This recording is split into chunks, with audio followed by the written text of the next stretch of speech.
fires were helped, but Hmm. gosh, every year it just gets worse. It's so frightening. Do you get rain? Uh, yes, a little bit, a few I'm drops at sure a that, time. I hope that helps. Yeah, hopefully there's more in the mountains, but Uh, we're all sitting here in a basket of kindling. oh boy. Yeah. Yeah. And I hear there are Okay. big landslides down in Southern California. Mm. So Tim, you are good to go. I will make you co-host here momentarily if you're not already. Uh, okay, you're co-host, and I'm going to make Colleen All right. co-host. Just a moment. Okay, and we are uh, going online. You should be able to control the. I guess I'm going to leave All it right. on gallery view when I have to leave, but which is what we have right now. But I'm going to put it on Yeah. speaker view for a moment so that you can introduce our session. Okay, So, great. And I've muted everybody for the time being.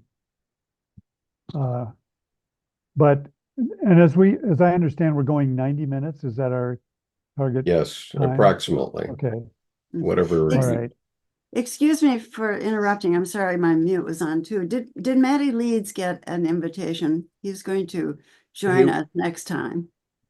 he did get an Yes, invitation that's good. and had said that he was going to be here, but then at the last minute here, a day or so ago, he said he wasn't going to be. Yeah. He wanted to just observe. So Hmm. um, so anyway, I don't see him here. He's here. He's in one of the squares. He's up there. Okay. Hi, Maddie. Nice to see Maddie, why you. don't you wave your hand? There you go. Okay, so Yeah. we're going to invite Maddie next time, but for this one, we're not. And so, Tim, you have the con and you have the PDF. All right. Excellent. Well, uh, and we're on YouTube now. Yes. Okay. Well, welcome everybody. This is so great to be able to get a group of people from around the world to to celebrate each other's creativity. This is part of this ongoing confluence that Skip and I put together a few years ago to try to come to terms with the rapid changes in our culture, and there's so many things that influence our our idea here. But what what we've done, we did two live versions of the Confluence, one here at my studio in Montana in 22, and last year in California, close to Colleen's studio. Um, and both of those were very successful. Everybody had a great and I think a transformative experience in those two. But one of the things we decided this year was we really wanted to carry on this focus on the power of the healing creativity that is in each one of our unconscious realms. But we want to do it in such a way that it's not so expensive and not so time consuming to buy a ticket and travel across the country or across the ocean in Penelope's case, and uh, and to be able to share our creative outputs in a way that doesn't necessarily illuminate, the professional artists like me and Colleen. We've got our careers. We're used to doing kind of professional work, but our focus here is not on that kind of art. It's on every person's creative potential, and um, especially in a capitalist, a very materialistic culture, it's hard for us to even imagine how powerful it is for an individual to have a creative spirit. The capitalist world always tries to reduce that to some kind of a marketable product. And so we end up thinking that our creativity has to result in something that's marketable or even something that other people find useful or beautiful or worth their time. And for us, what we've come to is that that power, that individual creative power, is something that is like an untapped resource in our world right now. We each have this incredible godlike capacity to create something out of nothing. And it's one of the most transformative and powerful parts of being a human being. I often think of, the Homo sapien as being Homo creativus, the animal that creates. And all of us have this capacity, no matter how removed you might feel you are from the artistic world. We each have this aesthetic response to the world, and it unleashes a kind of power that is not available to the cognitive mind. And so a lot of what we'll see today is stuff that just bubbles out of people's unconscious. And as an artist myself, I would say that what I do is only half of the process. What I do is basically journaling. I put a bunch of colors on canvas or sculpt something, and it doesn't become a real creative expression until somebody else sees it. So the magic happens in the other person's heart. And it takes both of those elements to really make the thing come alive. So what we're going to experience today is that process where the creator presents some kind of an image or a poem or something, and those of us who are viewers get to experience how that makes us come alive. And so our purpose here is to have each of the creators talk about their work and for us to reflect on how it makes us feel, what it makes us think of, what comes alive in us, what we see that the artist often isn't aware of. All of those things are just as valid. So I want us to lean against this idea of thinking of a creation as being some sort of a finished artwork or something that you're going to display on the wall or anything like that. It's just a personalized expression of what it is like to be alive in this time. And at our last in-person meeting at Colleen's studio this June, one of the things that we talked about was how we live in this very pivotal moment in history where it seems like the great tradition of democratic social organization that we have all been beneficiaries of all of our lives, that is teetering, and we're beginning to see authoritarian tendencies come into this country and other countries around the world.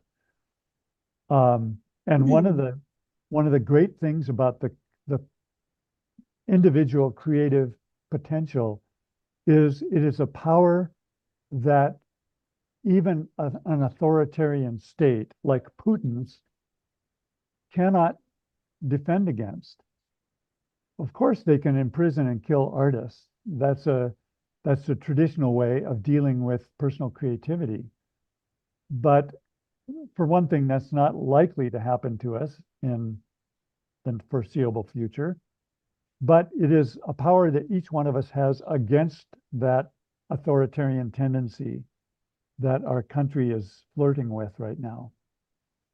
So I want us to celebrate the fact that each of us has this kind of amazing power to unleash something that is bigger than ourselves. I often think of the 1848 revolution that swept across Europe. It was kind of a workers' revolution that was begun by one poet in Budapest, Hungary, I believe. I went to this print shop where this poet had printed his poem, it was disseminated across Europe, and it started this whole revolution. And that image to me is just incredibly powerful. Any one of us can come up with an idea that is going to sweep the world. That's going to be something that everybody needs, and that is the perfect expression for it.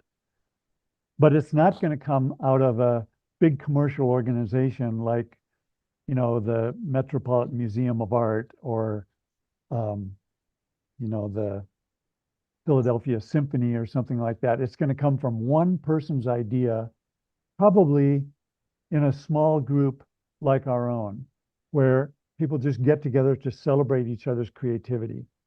So that's a little bit of an overview of what I think our purpose is.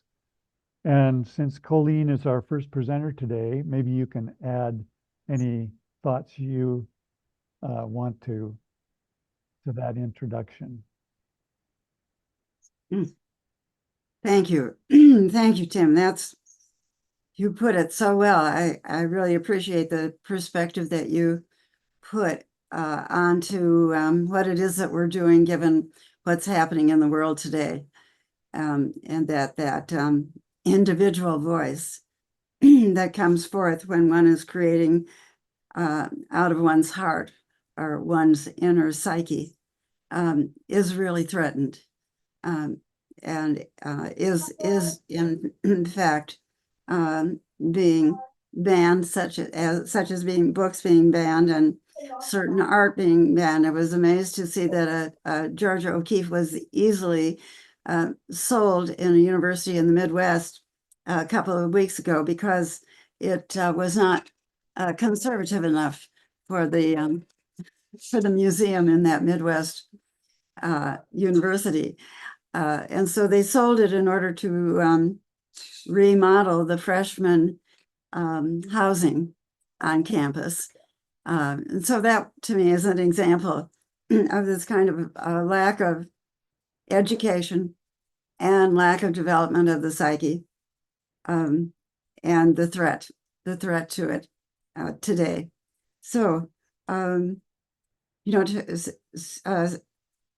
the personality, the reference earlier about the INFP,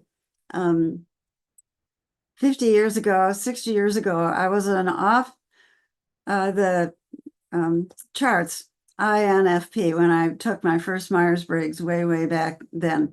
It's kind of nice to have that scale to work with over one's lifetime, and to see the change that happens, and to see that the change that will not happen within my psyche, that which I dig my heels in about.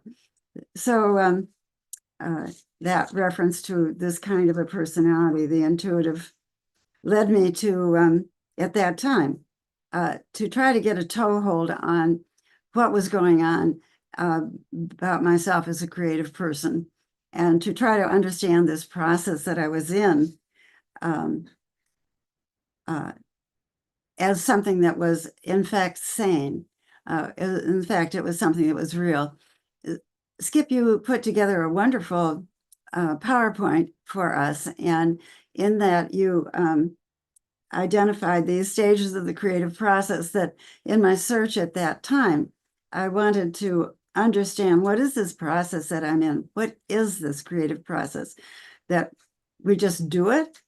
What is it that's happening? You know, yeah. and So Tim, could you bring that up on your screen? I'm having trouble finding a way to share. Okay, it's at the bottom of the screen. Yeah, I've when got the share open, but all of my screens are blanked out for some reason. I can't figure out why. Oh, geez. Okay, this is not good. All right, I'm going to put it up on mine. Okay, I'll keep working on it and let you know if I have success. Okay, all right. So so this was intended to be the cover screen of this event today. And that's that's who's been involved in this up till now. And this will also be the final screen today. So you'll be able to look at it again and get email addresses and that sort of thing. but this is what Colleen is referring to. This is what I came up with at that time. And what I still stand by this. There's some refinement, some expansion to it, but these are stages that I think we go through when we are creating. And you could be creating a meal for dinner. You could be creating a trip that you're going to take, and not realize that you're going through these statements, these stages of the process. But we just do, because this is what the human being does. So this first stage of the statement of intention, it is like our deciding that we were going to have the confluence, and deciding that we were going to do it this way. And let's bring it really into the here and now. The statement of intention is when you signed on today. I'm going to take the next hour, hour and a half, maybe two, to engage with this subject of the creative process. This is a statement of intention now that we've all made, and we're here together. And so then there's the gathering. Who's here? Who's here? What are we going to talk about? And Tim did a really nice job of laying out the ground for our reason for being together. And so this is the gathering, the bringing together of what it is that we're going to or are in the process of creating. And then we begin to connect the dots. We bring things together, and then people begin to say, well, here's what I think. And somebody else says, here's what I think. And somebody else asks a question. And then I make a presentation, and then somebody else makes a presentation. And this is all the process of gathering and intimation, connecting the dots.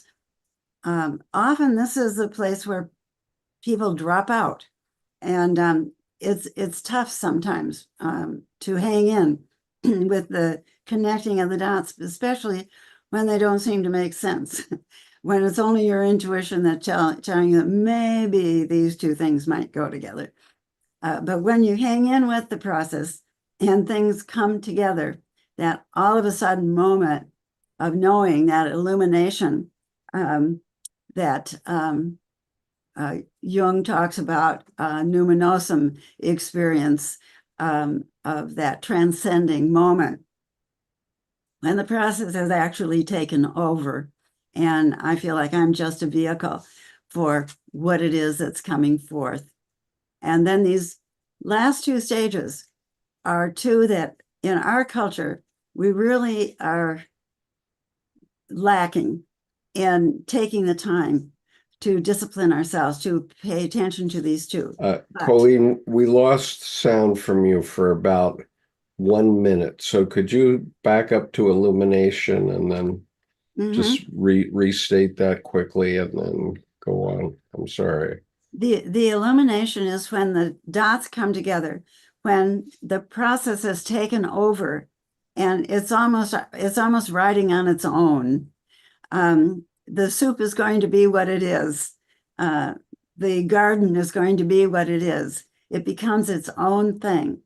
And the painting knows itself at this point as it unfolds. Or when I'm sculpting, it's like, I get it now. It's on a move. It's on its own. And that's this altered state of consciousness. We know that is very much a right brain experience. We know that it's an altered state of consciousness now. We can measure it. We can see it. We even took photographs of it with Kirlian photography. We're in an altered state to a greater or lesser degree, but we are. And just acknowledging that happened, which is what reflection is. And you might have missed the part where I was saying how important it is that we discipline ourselves to pay attention to these last two statements, because stages of the process, because they nurture the whole process. Taking the time to sit back and look at what happened, looking at the painting. I love the way you described it, Tim, when you said when you finish a sculpture, you like to put it in a dark room and turn a light on it and just sit with it and look at it. Just reflect. What is it that has come forth? What is it that has happened? to use the meal again. It's when the food is brought to the table. Isn't this a beautiful plate? Doesn't this meal look wonderful? Oh, it smells so good. What's going on? It smells so good over there. We're reflecting on it. What did you put in the soup that has this strange, this is all reflection, and it's all nurturing the process itself. And then we go into validation, in which we say, you did a great job. That was a wonderful meal. Thank you so much. I really liked the da-da-da. The dessert was fantastic. It's the whole process unfolds in all of these stages to a greater or lesser degree. I'm going to, Maslow was so great in terms of pointing this out, that we can sit around and wait for peak experiences to happen to us, or we can live a life, arrange a life, become conscious enough that we're open to the experience, and we know it, we acknowledge it, we validate it, and sort of put it back into our own here and now. We're in gathering, and I'm going to share with you the experience that I'm having with my own creating right now. And then when I'm finished, and when other people are finished, or throughout this hour and a half that we'll have together, we'll be reflecting. And then at the end is that validation that we've done this together. We all sign off. That's the end of it. But almost always there's something about next time I think I'm going to, or see you again next time. There's something in this last validation. The guests leave and you say something about look forward to seeing you again, right? You know, the process has a life of its own that wants to continue on, and it needs us as the vehicle. So here's my own process in terms of what I've been working with. I like to work from the unconscious, my unconscious, and the collective unconscious that I am tapped into. We all are. And over time, by working that way, I find my own mythology and my own protagonists in my mythology. And since Hillary lost the election, Lilith has become my protagonist. And the story of Lilith being banished from the Garden of Eden is very much, for me, the story of Hillary having been banished from politics, from the world, from our Garden of Eden, our democracy. So I went to working with the image of Lilith, and Lilith, who turns herself into a serpent in order to get back into the Garden of Eden, and offers the apple.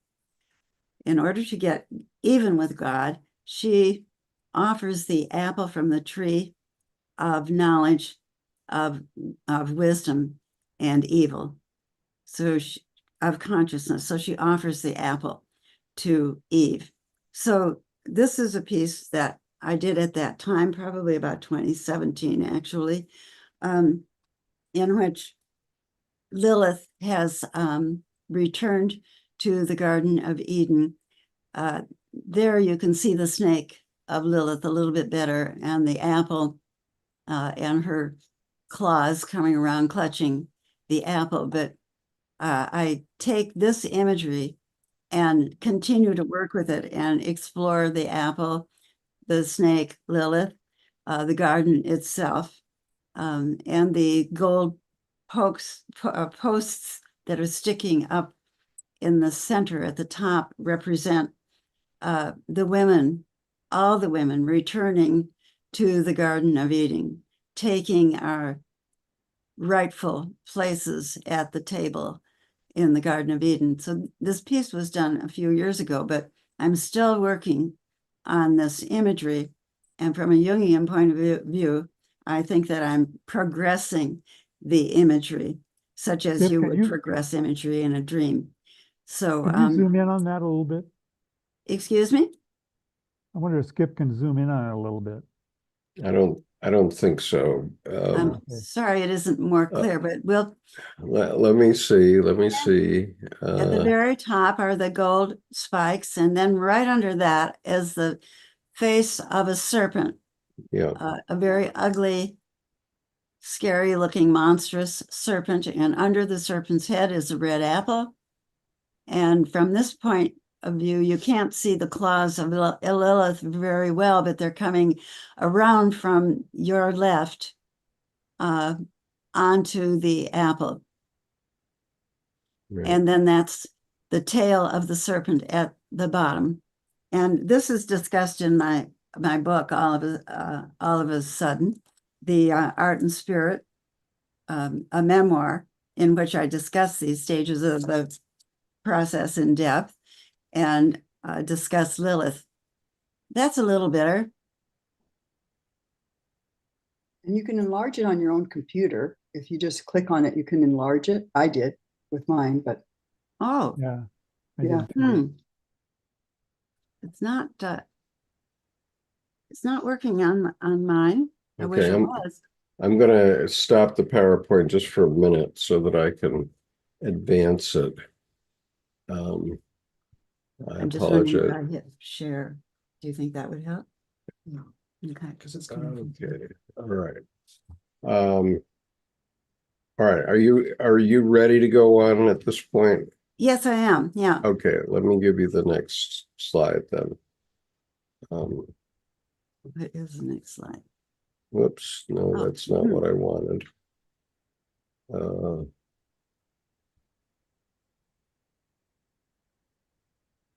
There, okay. Good. Thank you. Is it possible for you to enlarge that image, Skip? I am unable, I'm sorry. Okay, that's all right. I'll But describe it. everyone should be able to enlarge it on their own screen if they are so moved. Mhm. Do you want to say something about how to do that? I don't know offhand. View, I wonder. I'm I sent it to you actual size, Skip. Do you have it? oh Go into can I do that? Okay, well, let's carry on. Okay, all right. Well, you go ahead and keep talking. I'll see if I can do it. And please pull it up again. I just lost it. Okay, yeah, just a second, because Kathleen is challenging me now to find the actual size one. So let me see if I can do that. Okay, I have that. And so I will give that to you. The next slides There- do show close-ups of it. So, oh, good. All right, this is a typical kind of collage that would happen in my studio. And I ask people to start with a collage when they work in my studio to get a sense of what's going on in your personal unconscious about your creative life. And we use magazines, the best quality magazines that I can find on the shelves in the supermarkets and bookstores, like Art in America, New Ceramics, Ceramics Monthly, art magazines, definitely National Geographics, any good science magazines that have good photography and good quality paper. All of that is very important. I think the quality of the print and the quality of the paper. And we work on black paper. So I start with just a sheet of black paper because it has a feeling for me of a stage that it's dark and there's nothing there, and the stage, you can't see anything. The stage represents the unconscious. And then we turn the light on the stage, and one by one, the characters come from off stage to the light and find their way and their position into onto the stage for a collage. So this is I thought with this idea of Lilith, and I identify with Lilith myself. I would say my move from Minneapolis, which for me was paradise, to California, which I thought would be paradise, a greater paradise, turned out to be tougher than I thought it would be. Well, I'm sure that all of you have had that kind of an experience. So it was my passage like Lilith's. So in this collage, which I think we've lost again, have we? Yeah, I'm trying to bring the PowerPoint back now, so I'm sorry about because I hadn't expected to try to pull them up from another source. I have to figure out what I'm doing here. Sorry. Well, so we have, let me just say a little bit more about the collage then while you're looking for the image of it. Yeah. That I wanted to know more about Lilith. Who is she? What was her experience like? What was that all about in terms of the apple and the bite of the apple and the consciousness that came forth in us as human beings at a certain time in our evolution of the Homo sapien, all the way to a certain time in each of our own lives. When did we bite the apple? And in this collage, when you see it again, you'll see that at the top, actually, the actual collage is on the table out there. I think it's quite obvious. Yeah, I'm sorry, I'm having a little problem identifying which image I'm looking at, but here it is. It says image number 3. Yeah. There you go. Okay. And this is upside down. No, it isn't. No, it isn't. It's all right. I think the next image was so nice and large, but this is not that. This is a detail of the collage that we were just looking at. Right. This is the lower left-hand corner of this collage. And often the lower left-hand corner, according to my Jungian teachers from way back in Minneapolis in the 60s, this is the creative wellspring. There's something about the human being. We lay things out in a pattern, know it or not. And often what is in the lower left-hand corner is juicy, has got energy for our creativity. And so do you think it's possible to show the picture before the full collage before this one, Skip, without losing everything? Well, we're playing with fire here, but I will do my best. How about all the images that we sent, the full size? Okay, we can try that. I think it's more impactful as far as what we're seeing on the computer. All right, yeah. Sorry, I was working on There. this late last night. So this is Durier's drawing I was lucky to find in a magazine of Adam and Eve. And this is behind Adam. I just love, I love to look, oh, thank you. I love to look at the imagery that I've chosen more carefully. Often it takes a magnifying glass to see some of the things that find their way into a collage. And one of the things I didn't know is that Durier puts his own, up there in the top on the left, he puts his own name into his own drawings, surreptitiously, one way or another. I just love that he did this in the Garden of Eden. This is Durier's own way of telling God, I am conscious. I am an individual. And so here we have Adam and Eve and the apple. And the apple is has been bit into in my collage. And now the next slide is this lower left-hand corner that I was referring to. So let's go to the next slide. Okay, now, uh, I guess I'm gonna try to do what Kathleen wants me to do, but this is, What happened to the PowerPoint? It was so good. well, I mean, I have the PowerPoint here, but Kathleen wants me to show the pictures raw. So, I mean, Thing is, Colleen, that the pictures on the PowerPoint are quite small and you're trying to point out details. So the ones we sent were large. So I was just asking him to Mhm. show. okay. So I'm now trying to, go back because I was doing this late last night, and um, I have to find the images because I didn't think I was going to be taking them out of this source. It's nothing, it's no big thing, but it takes me a minute to do it. Let's see. Here we go.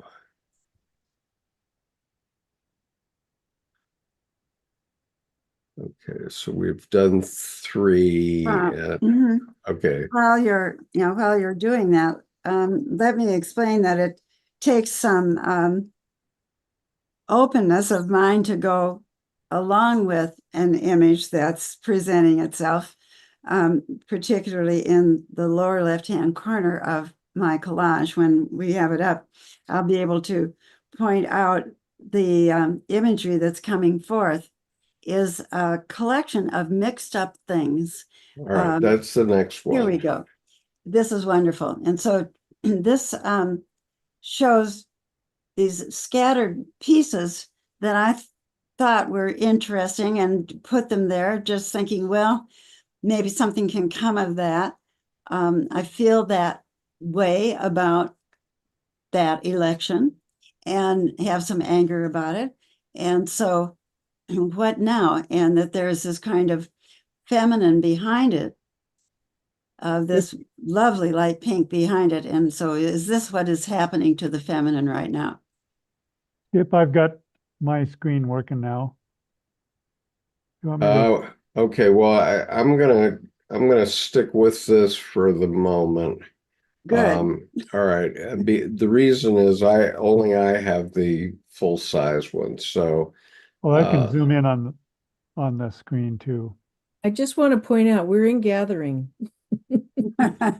yeah. Okay. Well, second I wasn't stage. planning to do this way, but we're doing it, so hopefully, all right. That's the next one. No, I don't think so. But Okay. That was number 6. Number Let me- 5. Let me try again. Okay.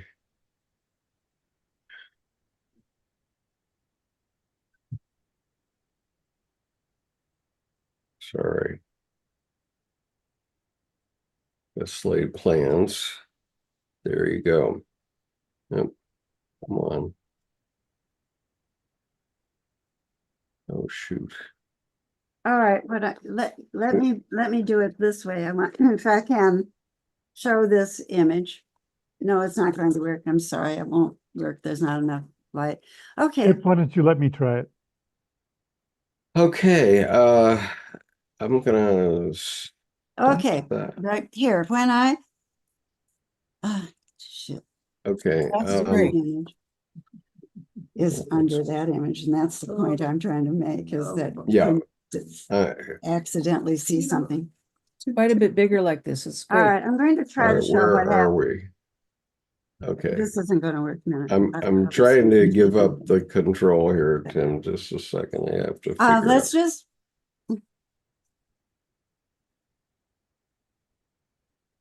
Let's get rid of that. I'll work with whatever comes up. Let's just we're Okay. really in gathering here. The dark side of gathering. Yeah. This is what happens when one wants to give up. No, I don't want to give up. I know, but I in feel it fact, myself. So Okay. you have to fight these feelings when they come up. Okay. Okay. Now, if you'll notice, All right. So this is you, Tim? Yeah. Okay. Is this the image you're after? I'd like to show the image right before it, but I'm really reluctant to ask to. All There right, it is. see, do you He's got see in this flow? This is right. This is right. Hang on to it. Don't do anything to it. Okay. Tim's got it, Colleen. He's got it enlarged, and that's what we want. Okay, wonderful. Yeah, yeah. All right. So if I can stress the importance of the progression that's happening here, which I did not know at the time that I put this down. This is the way I put the images down. My Oh. unconscious did this. And I was moving. What I like to do is take the images out of the collage and make a workbook out of those images that I want to work with, because the whole collage is really too much, of course. So I think it's important to find the images that have the most energy for me and to go with those images. So I thought these images down here, they're scraps of things. And I've got scraps of stuff in my studio. What can I put together here? How can I talk about the apple that's been bit? And so I started to take these images out, the one that has the white paper around it, this dark image that's got kind of a scary look to it. And then in the very bottom, do you see the woman who is pulling back this huge door of a warehouse? Whoops. Stay in the collage. There we go. It's in the collage.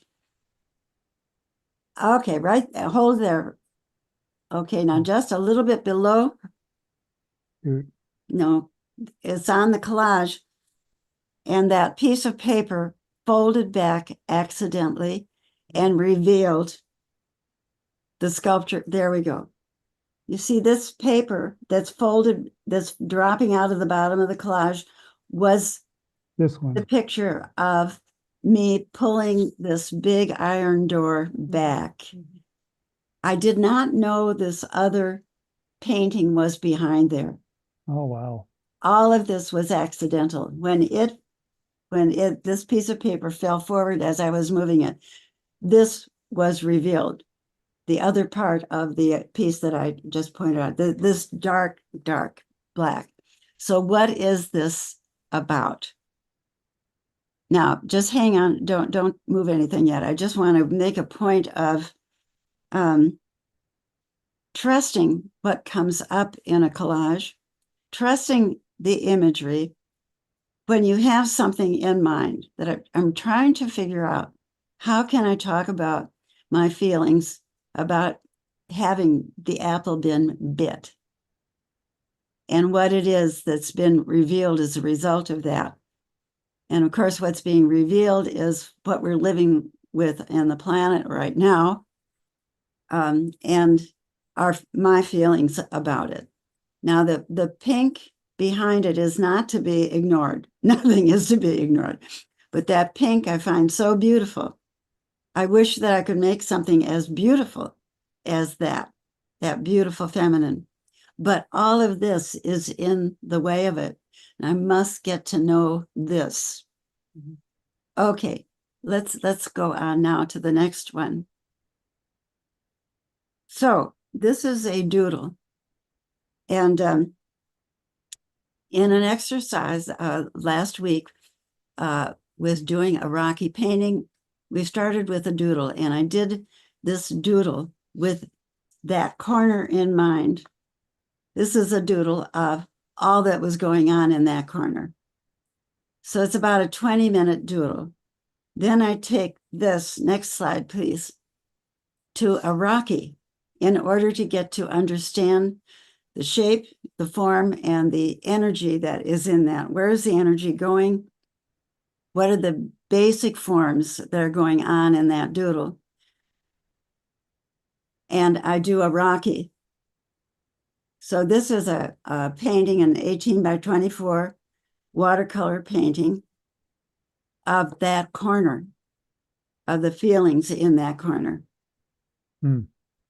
Now, right at that point, while I'm working, a National Geographic comes, an Art in America magazine stumbles into my vision. Do you have it right there, Tim? I think it might be the next slide. Okay, no, but that's all right. This is me taking the piece out of my collage and making a workbook of it and putting it on the workbook. So I'm telling myself I'm going to get to know that better.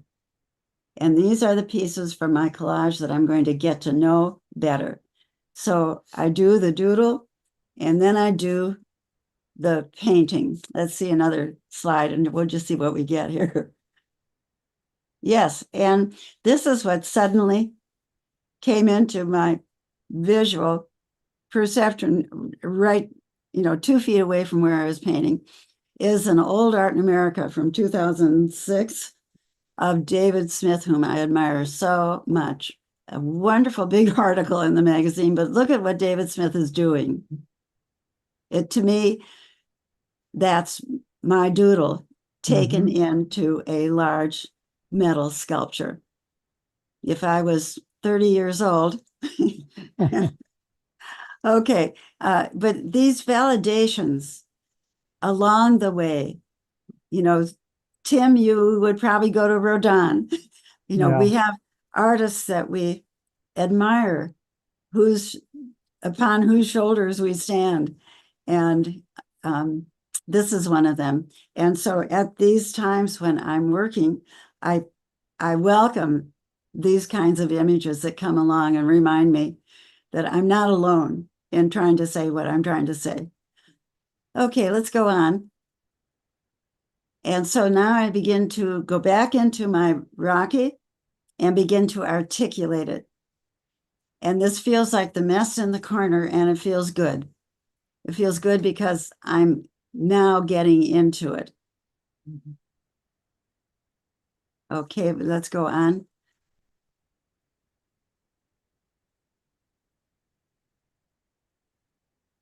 Okay, let's go on. Well, there's a lot of energy in there. Let's see, there should be, well, then I went back and I looked at the sculpture and see how much, and this is on its side on purpose, how much that sculpture from 2016 is like my doodle, is like the Rocky painting, like this. Yes. Great. Yeah. It's all It's pretty connected. amazing. Thank you, Tim, for putting it together like this. Yeah. To know when you're on this continuum. Now here, this isn't going to happen for another couple of years, but when I did this, I realized I want to do an image of Lilith, of her body on her side. I can see this as a sculpture, but I'll show you the sculptures that have come up. All of this is in the last 24 hours, even 48 hours. Okay, let's look at the next one. Yes, this just came out of the kiln last night. So this is my first maquette of that corner of the collage of Lilith coming out of the corner of the collage, of that energy of these lines upon which she's standing on these tall, they're actually taller legs. But the feeling of her coming forth and the camera, these are bits and scraps that I find in my studio that I've taken molds of, that have been in my sculptures for decades. Camera pieces and sextant pieces, pieces inside of old cameras, measuring equipment, and the imprint of a map, an old bronze, it's a graphic of a map that I roll the clay out on, and I get the imprint of a map. And I love that because to me, it speaks to, we as women have been all over the world. We've been a lot of places. We've collected a lot of information. We bring a lot to the table in Eden. There's another two more little maquettes, and then I'm finished here. Here's another one that came out of the corner. These are not glazed yet. They literally just came out of the kiln last night in this first bisque stage. But this is very much, for me, like my Rocky painting. The detail in one space, openness in other spaces, these long legs that are extending out. And I think there's just one more, and then we're literally up to the moment. Yeah, here's another one. It feels very much like what's happening in the Rocky. And so I'll continue on sculpting. These are maquettes for what's to come. Wow. All right. Thank you. Thank you very much. Thank you. Any Terrific. questions? Well, let's hold questions for the end and comments, because we have some other artists who've been promised some time too today. Oh, mhm. So I'd love to hear from them. All right. Go ahead, Tim. Kristen, I think you're up next. Mm. So glad to have you here. This is great. Thank you. And yeah, thank you, Skip and Colleen, for sharing. That was really wonderful. I had let Skip know my husband's out of town this weekend, and I have 3 young children solo at the moment. So I tried to set them up to not need me, but if there's a chance we're gonna get a visitor. So I'm doing my best. So both Kristen and Kate and Ava have only one image to look at, though. So go ahead. Sure. Actually, is it though? I can just talk to this, but I also have like a series of images that I would like to show if I can, that lead up to it, but it'll take me like 2 minutes to show you. If I can't share my screen, that's fine. But No, you can. I just have to change the rules here. sometimes I think doing it that way might be easier. Just to like, Yeah. It's a fascinating image. I think in context, it'll be more helpful. Okay. Yeah, just a moment. Kristen, have you got Okay. the other images up on your screen? Mhm. Yeah. Okay. Okay. So Kristen, I have made you co-host. Okay. Let's see. I'm also going to make Kate and Ava co-host as well while I can. So It's not wanting to let me. Hang on. I'm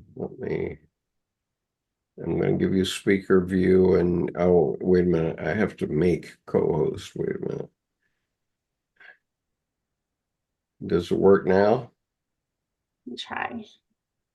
Yeah, it's still saying disabled. Okay. Might have too many co-hosts going here.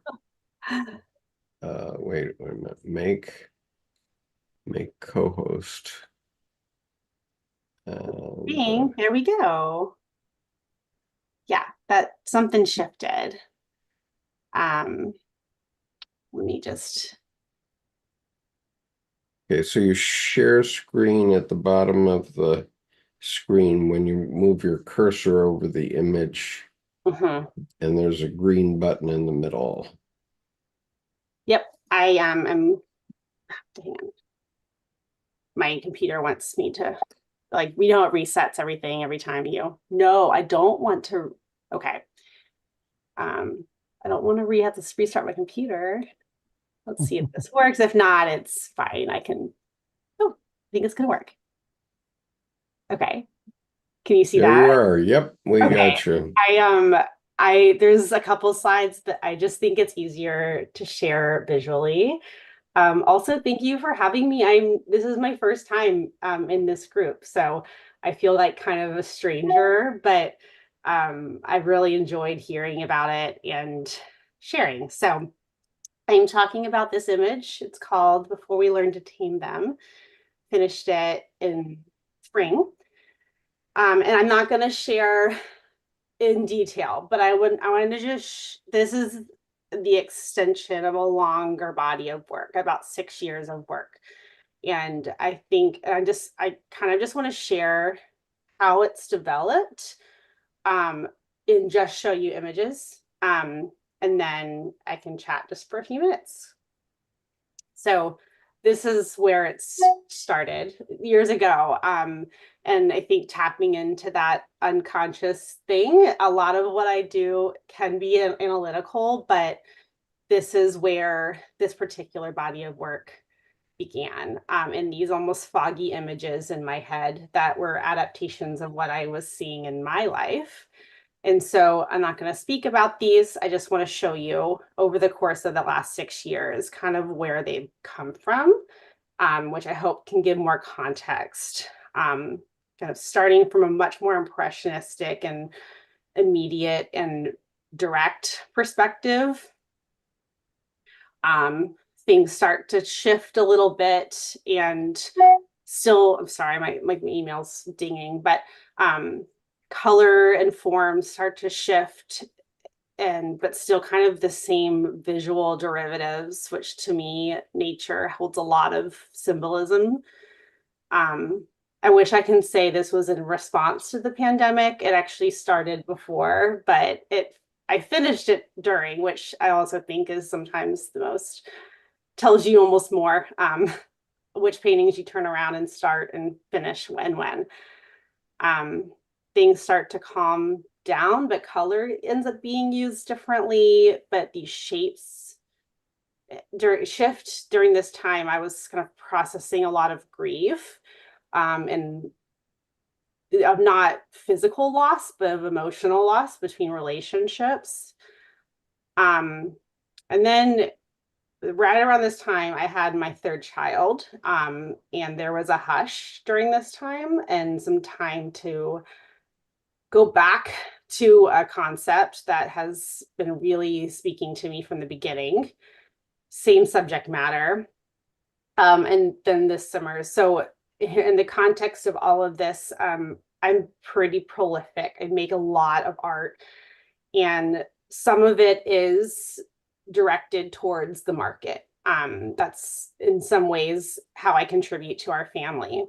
But this particular body of work I hold really close, and I allow this to take the forms that it needs to. And so this was the first of the responses to my previous work, where I was wanting to really push the permanence of these forms, but lean into the gesture. And what starts to change here is the surface itself. A lot of the ones that were done earlier, there was the development of the background more. And what I found during this part was I was losing so much of the earliest gesture, which to me is the most honest. And it's the stuff that I think I need to hold on to deeply. So I start to sense it here, by leaving the background untouched. This is a pretty small one. Most of them are pretty big. This is small. It was a study, but I was like, how much of these, by having this background that gives me freedom to stop when it's done, this is kind of where this started from. So this was last fall.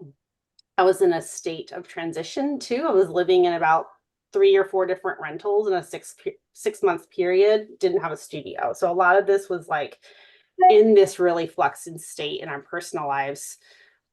This is a continuation of it. It's getting closer. And a lot of what I've done over the course of this particular body of work, I just didn't feel like I was saying what I was trying to say. And it was like, it's been this 6-year process of like, what is it about these? They're mostly centered around trees, that I'm feeling. And the one that I'm talking about today was one of the first times where I felt like I was starting to tap into that more.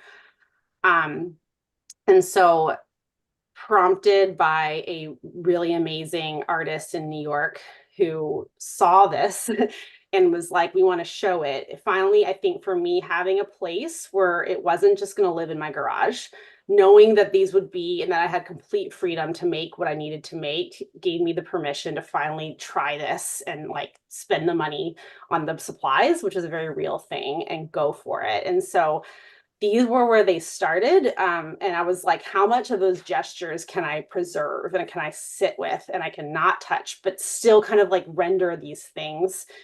And so I started with that. I don't have a ton of images of this particular piece before, but if you're looking at the context, here we are. I don't have to show this. This is actually a video of, I had the presence of mind during not this one, but but this one right here of the process. And this was the most like, I don't typically film that part because I don't like it, in the moment, it just feels very like personal and raw. And I'm like, I have no idea where this is going, but I did film this one. And I can show it if you want. It's about 20 seconds. Why don't you, can you put that link into the chat? Sure. And Yeah, I can do that. then we can And you can all do see it. it at our own leisure. Sure. Yeah. And all it is just like that part where, and I think this group understands, like you're kind of exiting the studio and I'm just letting marks happen and then calling them done. And I think for me, that was the biggest part, was like, I want to preserve that and call it done. During this period of making, I had written a bit about it. And again, I don't know how much time I have, so I don't necessarily want to take up too much time here, but I can always share this later. But it's just a comment on that gesture and those intuitive marks that, you know, I'm not really in the studio for, it feels like, but and this is where a lot of the names of these pieces came. So our loud voices before we learned to tame them, instinct and intuition before the should stomp them into a submission. And so that's where I ended up naming this piece. I had wrote a little bit about this particular tree that I was painting. Again, I don't have to read it if you don't want me to, Why but don't you just put all that text into the okay. chat, and then we can copy them and save them. Okay. And so, and this That'd be the is, easiest. okay. And so this is the piece that I felt like was finally getting at what I was trying to explore in this. And I hope it's the first of many. So yeah, this is it. Beautiful. Kristen, didn't you do some of these as a ceiling in a kindergarten? Mm-mm. That's not you that did Mm-mm. that. Okay, I'm sorry. I'm thinking of another artist, I guess. But I really admire the way you go with the image of the tree and let it speak for you. Really beautiful work, Kristen. Yeah, and the gestures are just fascinating. Yes. Well, we It need means to so much. move along here. So Kate is next on the list. so yeah, okay, there you go. So Yes, beautiful. Kate, Yeah. you're on. Thank you so much, Kristen. Yeah. I think you're muted. Is this Kristen here? Thank you. I appreciate it. I think so. Maybe not. Kate, can you unmute yourself? Yes, forgive me. Okay. I'm on my phone. So I had to go through screens Oh, No, this is now. That's great. to unmute. Okay, all right, here we go. Forgive me. Okay, so Okay, so one thing I can do here is I can pull your image up. I think, yeah, I can pull it up in full size, I believe, rather than be on the PowerPoint. And let me do that for you. keeping with the tree image, this is just a perfect transition. Yeah, okay.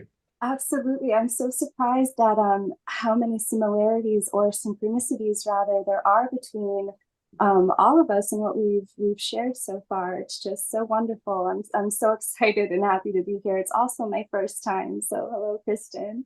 And everybody, thank you so much, really, for creating just such a safe and comfortable space to do this. It is so important, like you've all said. Why is this not working?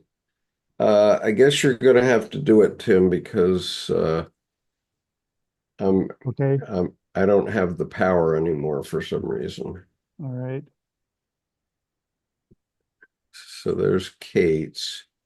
Can you show us the whole slide, including what she said? Because we're not seeing You're seeing the image? we're seeing the part of the image, but Oh, I see. there. Okay, there you go. Thank you. All right, Kate. Okay. Am I back? Yes, Yep. you are. And we have you on the screen now. Okay, wonderful. So yes, thank you again for just providing this wonderful space, and it's really an honor to be here. So forgive me too for not looking at the screen so often. I've actually written down bullet points to try to keep what I Kate, let me interrupt just a minute. If you're on your phone, could you hold your phone closer to your mouth so we can hear you better? Okay, or use a headset. Oh, Oh, will that's have to get better. That's closer. better. This is good? Okay, Yeah. wonderful.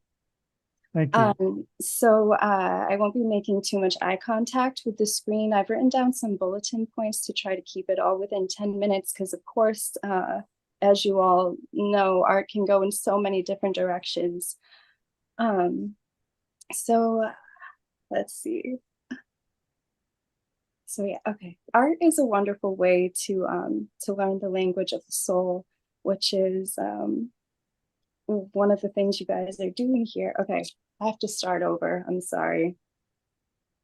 I think I'll start with a really powerful quote by Carl Jung that speaks strongly about archetypes and how the archetypes really give our subconscious or unconscious the voice that we can communicate with.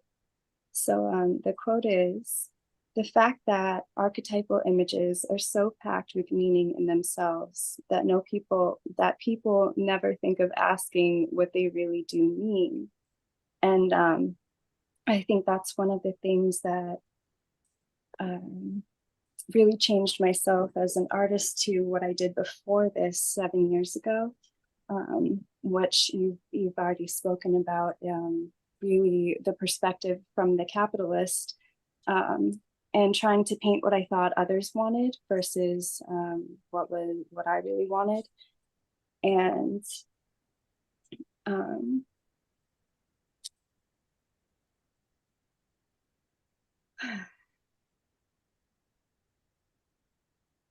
okay, so I'm really off track with these bulletin points.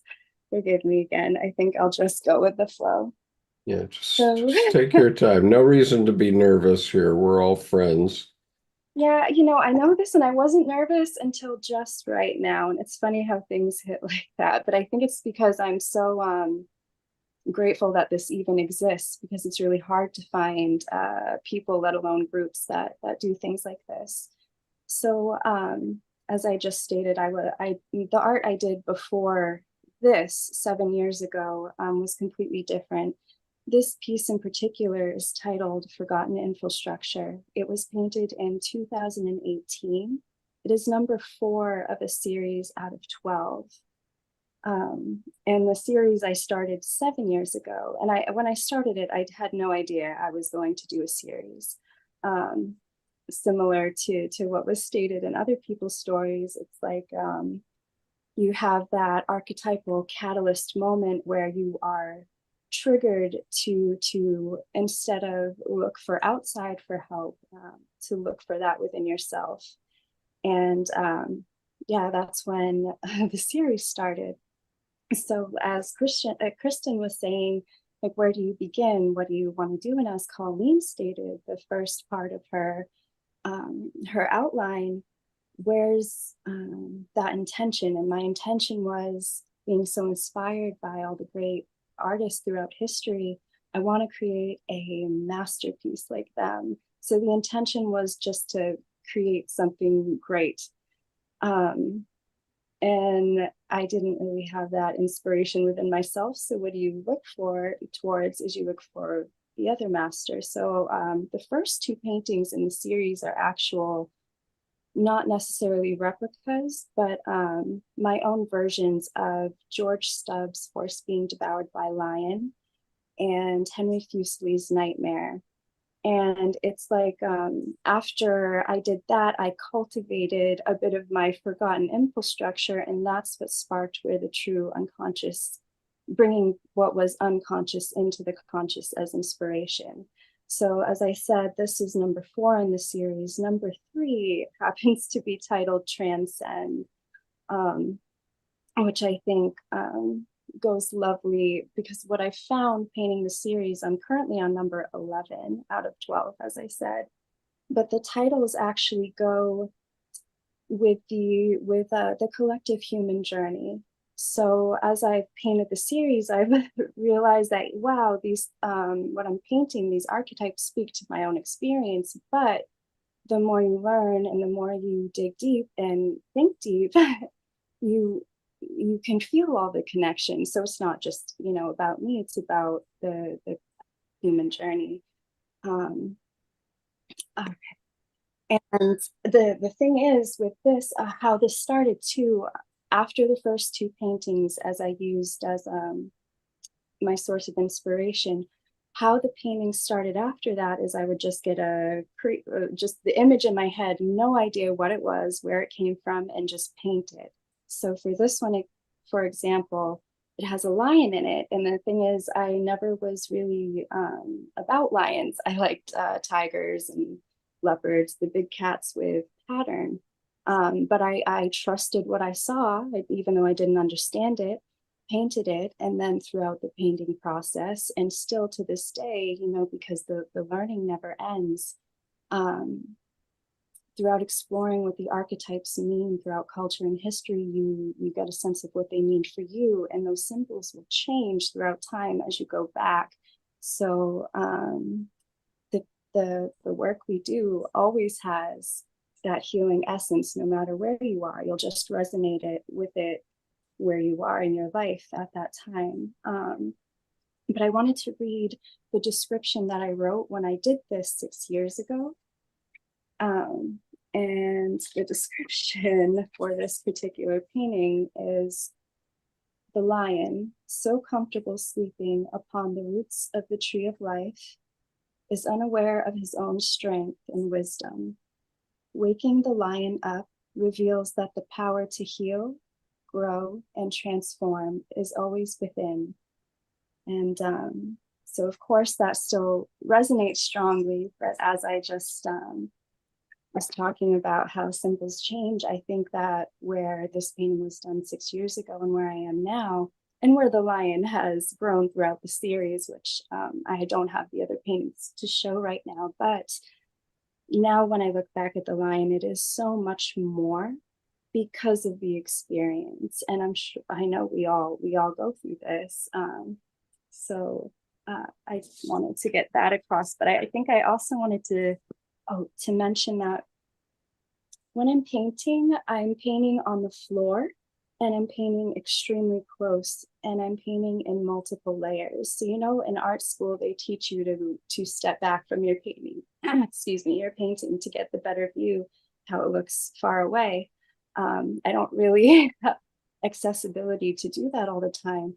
But what I've found in the way that I've painted is that I start off with a white background, multiple color layers to the point where you can't even tell what it is, build up the image, and then so finely detail it to the top that you can't even see the colors that were originally painted to begin with, let alone the white silhouette. And I think that has a lot to say about the layers within us, all the layers, and we can't see them. And it's those unseen layers that are just as important, if not more important right now, where we are in evolution, to make them seen and known. And there was one more thing I wanted to point out with that too, because I paint in layers, everything's separate. And what I've been able to reflect upon that is that I think that where we are in humanity, especially in the scientific process, we are so used to breaking things down and separating them, which is wonderful for learning, and for understanding.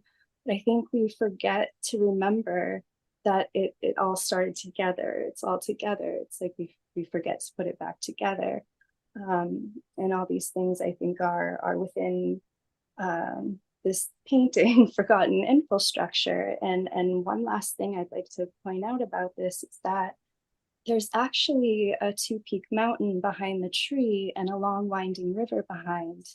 But because the tree is painted over it, you can't see it. But just because we can't see it doesn't mean that the energy, the color, the everything that went into it is still there, just like all the layers within us.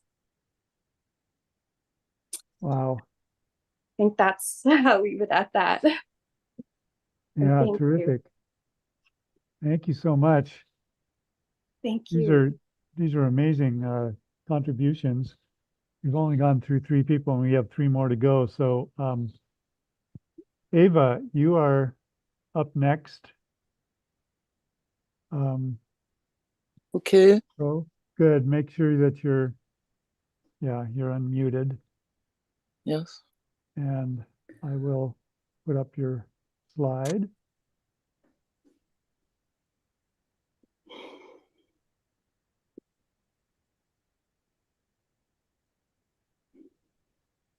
Go ahead. Yes. This is a doodle, and Skip asked me to send it, and after 2 questions I said okay. And I'm doing morning paintings as well as morning writings with Julia Cameron, and that's why I had to make it very easy. It's crayons, oil, sometimes pastel or wax. And I was surprised about this. I couldn't, I had to put it on my profile photo because I don't wanted to lose it. And I asked Skip or Tim if we could show it upside down, but because it felt afterwards as, why this shovel and the cross? I can't understand why my upside down, one more. Because it was such a surprise for me. I really was in my unconscious, I think, because I discovered the shovel afterwards, and I had turned the painting on because I used to do it. And when I was looking at it with Diane yesterday evening, it was so fantastic to what you said, Tim, about becoming alive. And Diane, maybe she is very good at it, but it was really opening up. And let me see if I can turn this upside down myself. Yes, it would be nice to if it could be seen both ways, because it's like it's opening up for different kind of. And I did absolutely not try to make a cross, and then there was a cross. So maybe I was dreaming while I was painting. I don't know, but it's funny. It feels like it releases some kind of energy every time. Even if I'm starting, when I start, I feel, what am I doing? What am I doing this for? Well, I did my best, but I can't make it work. So okay. Then somebody, those who look at it afterwards could turn their computer upside down, sure. if they are interested. Yes. And I have been working as a symbol pedagogue. I have that kind of education with groups, grown-up groups in the church, in this Scandinavian society. And so I have been painting since I started dream work and painting work when I was 27 maybe. And but it was for 5, 6, 7 years ago when I started being in Jungian groups on Zoom and reading Jung's Red Book. And I could take it on a deeper way, understand that this isn't something I just need for my pleasure. This is a real need for me. And that feeling has grown because our dream work, but it's different. It's like when I'm painting, I'm using the shovel, I think, and in dream work, it's the symbols is different. And yes, okay, I don't know. I had staircase in my dream. I don't know what to say more about it. Did you Well, want to share this segue? can I say something about it? Yes, of course. If it is me, okay, please. It's called Turning Point, and Eva worked on it.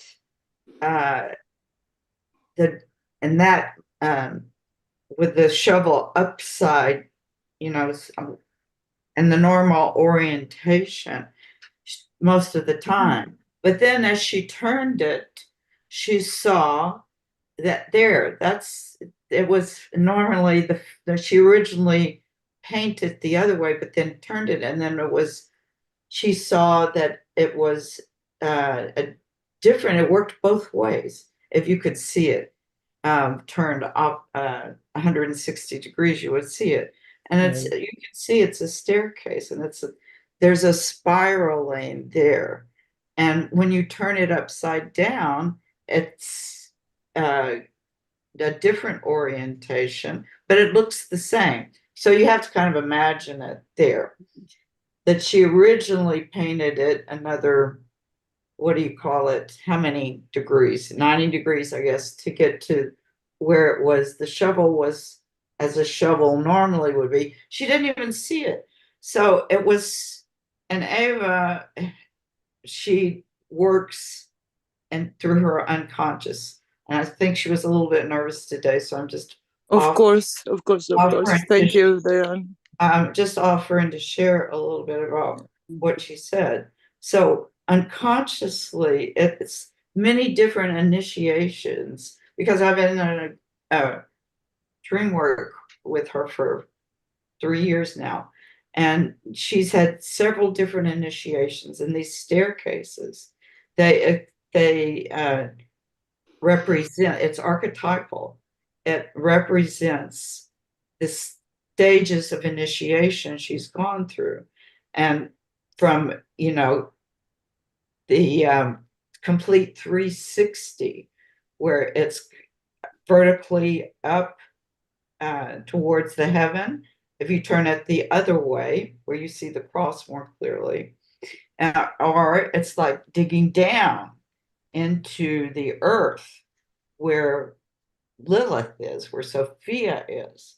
So it's very archetypal, and I think it's so three-dimensional, and the fact that it works either way.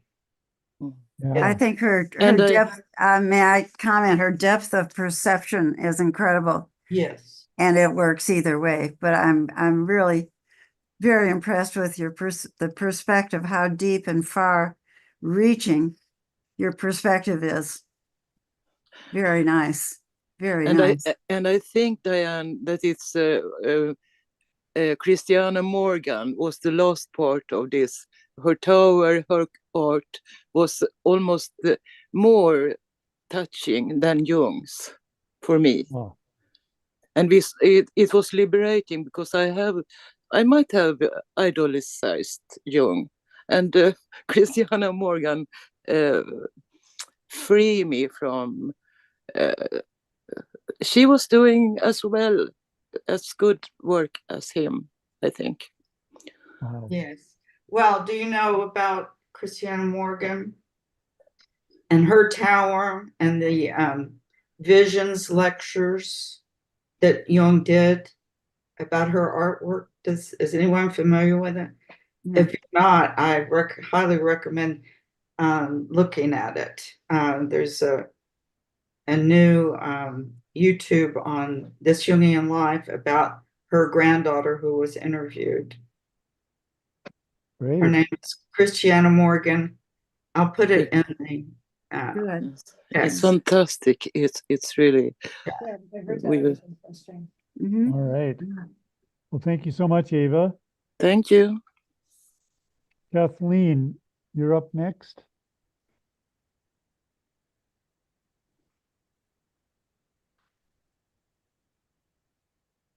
Oops, you're muted. There you are.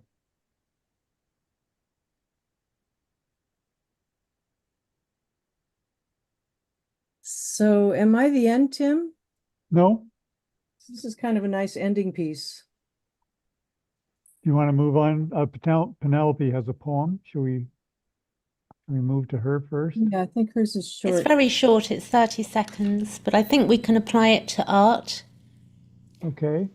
I'll read it, it's 30 seconds. Let's see. So if we think about the perfectionism, something I learned in Watsonville was, and I didn't pick up art until I came back, that was October 23. February 24, I started buying some art tools. I bought my watercolor palette from Winsor & Newton, and I attended some workshops that Colleen did, which have been very therapeutic for me on Toni Wolff and her work.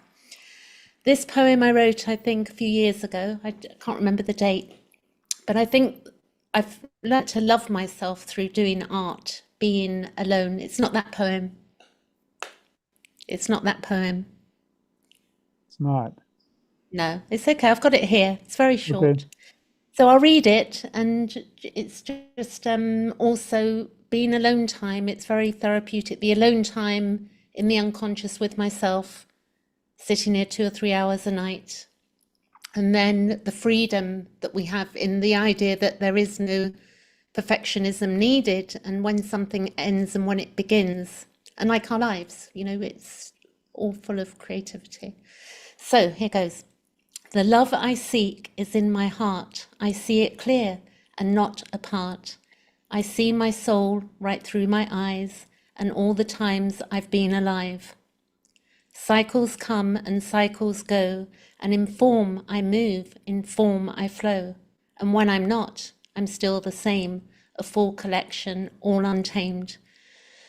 Nothing to prove, no words to speak, no paths to cross, no bones to tweak. And in each life, as precious lot, learn to come what we are not. That's it.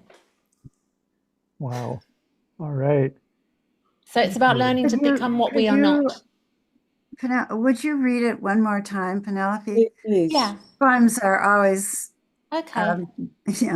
Yeah. thank you. The love I seek is in my heart. I see it clear and not apart. I see my soul right through my eyes and all the times I've been alive. Cycles come and cycles go, and in form I move, in form I flow. And when I'm not, I'm still the same, a full collection, all untamed. Nothing to prove, no words to speak, no paths to cross, no bones to tweak. And each life as precious lot, and each life as precious lot, come to learn what we are not. That's it. That's Wonderful. great. Thank A you. full collection, all untamed. I love it. Yeah. Is there And any what way we you are could not. just, I love that. We just don't know yet. is there any way Yeah. you could just copy the text and put it in the chat for us? Yes, I can do that. Yeah, Thank you. thank you. Yes, thank you. And now Colleen, or Kathleen, do you want to take yours? I think I just muted you, my mistake. This is it's more than a poem. It's like a writing. It's a series of thoughts that came from someone, not myself, but it moved me, and it just seems like it's really appropriate for right now.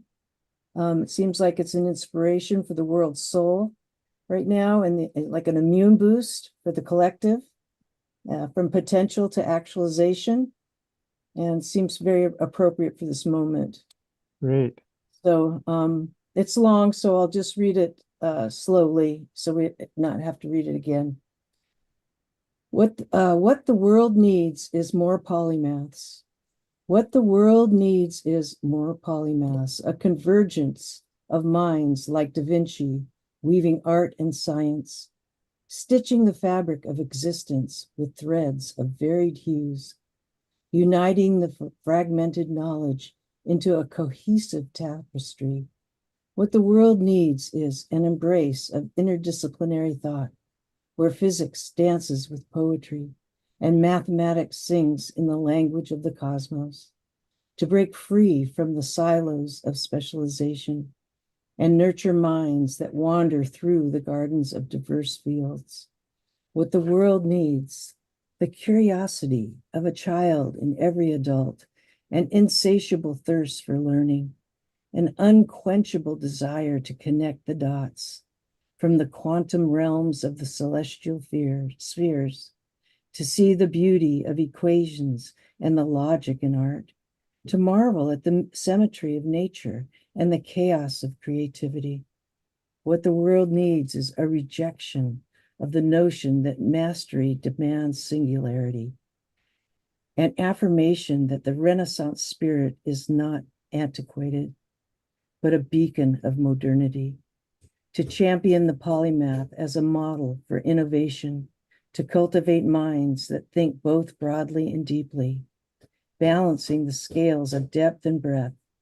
What the world needs is remedies for the ailments of narrow vision, educational systems that foster curiosity over conformity, institutions that reward holistic thinking, and societies that celebrate the synthesis of ideas to create spaces where collaboration thrives and the cross-pollination of disciplines bears fruit. What the world needs is progressions from fragmentation to integration, from compartmentalization to connection, from silos to synergies, a world where the polymathic mind is not a relic, but a harbinger of a future where solutions are as diverse as the challenges we face. What the world needs is the profound insight that every question is answered begets 1,000 more unasked, that the pursuit of knowledge is the endless journey with no final destination. To understand the polymath is not just a thinker, but a seeker, a dreamer, a builder of bridges across the chasm of ignorance. The world needs is to recognize that the true genius lies not knowing all the answers, but in the asking the right questions, in seeing the interconnectedness of all things, and in daring to explore the spaces between. What the world needs is more polymaths, for they are the torchbearers of wisdom, illuminating the path to more integrated, innovative, and insightful world, a world where knowledge is not hoarded, but shared, expanded, and celebrated in a symphony of human potential. Oh, beautiful. Wow. Hmm. That's great. Amen. Yes, Amen. indeed. Thank Yeah, you. Thank you, Kathleen. yeah. Well, we've gone over our time, but does anybody have any pressing questions about any of those works that we've seen? It's a lot of stuff to try to digest all at once. It's just kind Yeah. of astonishing. Very rich, Yeah, very, very rich. very, very rich. And I did a bunch of screenshots and I've got the PowerPoint so I can go back and look at that stuff over again. Yes, Um, I'm looking forward to that too. Yeah. If Yeah. anybody needs a copy of a poem or anything that you can't grab from the chat, let Skip know and we'll make sure you get that. And we are going to keep having these meetings. We encourage other creative people to come forth and share their work at the next session, which is maybe going to be, I don't know, in a month or 6 weeks, or I don't know if we've determined that. Seems like we did, but I can't remember. So we'll be sending out another announcement. And meanwhile, if you want to present something next time, just send an email to Skip and we'll get that all arranged. And hopefully we can all digest what we've seen and think about the incredible creative energy of all these people. It's so encouraging. You know, this creativity is all around us. My neighborhood is just full of it, and nobody can share what they do, you know. And a lot of times people are just too embarrassed to share what they make. It's a very important part of the process is sharing it. Yep. Yep. Can I Very- just add, sorry, I would, for people out there on YouTube, because people here will know, there are two wonderful booklets by Colleen. One is the Doodle, which I bought when I was out in Watsonville, that it's explaining the doodle. And the other one is the map. Thank you. This Thank book. you. No, if you So I highly recommend these books because they explain very well, very thin booklets, and you can get them from Colleen's website as well, if that can go into the identity and on the description of YouTube, that would be good. thank As you well so as- much. Colleen, do you well as want to the mention, do you want to mention your book, Colleen? the new one, yeah. I Yes, have the book. I have it um, up here in my, the book is the story of the creative process and how it happened in my life and how it's unfolded and what's happened since. And it's also available on my website, ColleenKeyBear.art. And we'll be doing an art and spirit workshop in January at Mount Madonna, January 3rd, 4th, and 5th at Mount Madonna in Watsonville, to send off the new year, 2025. So check it out. You'll certainly be hearing from us, all of you that have been today. It's a wonderful, wonderful group of people that are coming together. Thank you all so much for being here. That's Yes, right. thank you all. thank Thank you, you for everyone. sharing. All Yeah. right. Take care, Very everybody. beautiful art. Yes. Yeah. Thank you. Blessings. Blessings. Bye-bye. Bye. Thank you so much. Bye-bye.